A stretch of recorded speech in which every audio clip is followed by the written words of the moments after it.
Hm. Ach jo. Víte, máme hodně tendenci posuzovat ostatní a tak dále, ale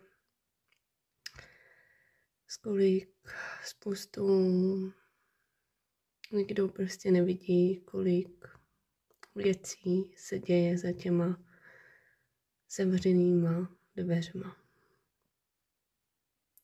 A že se jich děje hodně. A nedějou se tam jenom pěkný věci, ale i ty hezký věci.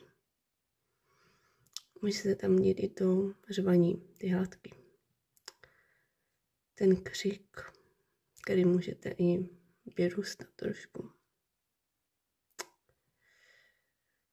Můžou se tam dít věci, které nejsou prostě v pořádku.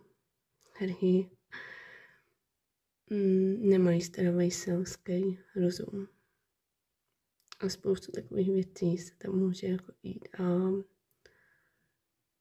A já bych mohla prostě vyprávět tolik věcí. Se i u nás dělo za těma zavřenýma dveřma a nebyly hezky. A byly to právě ty hádky, ten křik.